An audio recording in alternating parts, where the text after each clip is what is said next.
Virus comes from the family of coronavirus, which includes other viruses such as MERS and SARS, as well as the milder variants causing common cold. The medical consensus at this moment is that the novel coronavirus is more transmissible but appears less deadly than SARS. Evidence suggests that the rate of human-to-human transmission of this virus appears to be higher than that of SARS. For now, the evidence also suggests that transmission is mostly via droplets.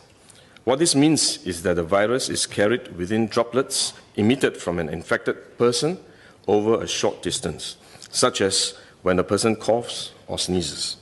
If these droplets come into contact with the eyes, nose, or mouth of an individual, directly or indirectly through hands that have come into contact with these droplets, the individual may become infected.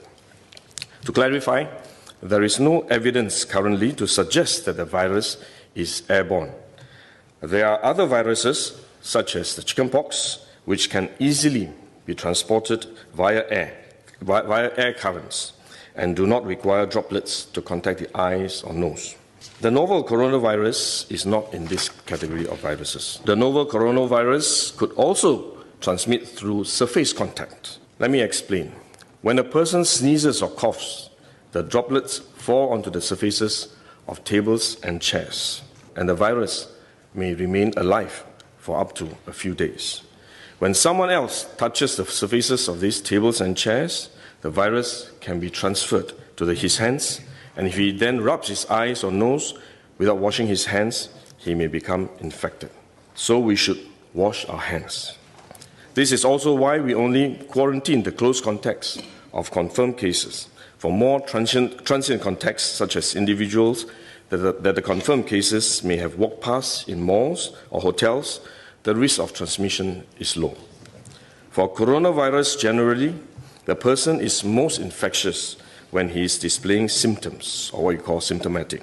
And this is likely to be the case for the novel coronavirus as well. There is evidence of limited spread from a person without symptoms during the incubation period.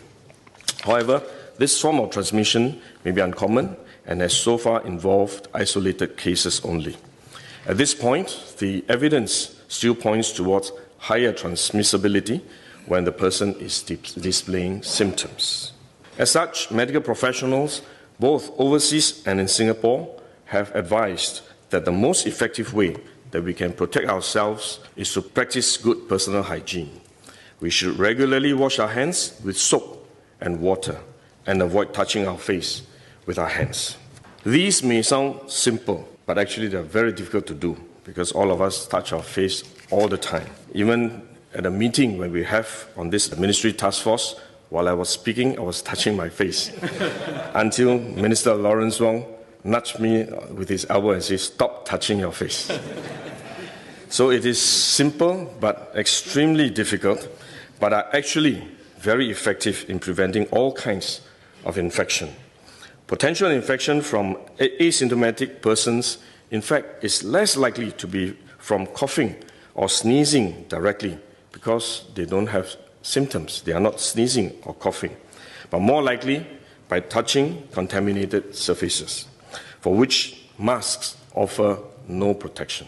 Wearing a mask when we are well often gives us a false sense of security instead, and we are more likely to touch our faces when we constantly adjust our masks, which is one way the disease spreads. At the same time, we need to protect others, our loved ones, friends, colleagues, and fellow Singaporeans that we come into contact with. If we are sick, we should rest and recover at home as far as possible. If we do need to go out to see a doctor, for example, we should wear a surgical mask to protect others. So this is when mask is needed, when we are unwell and have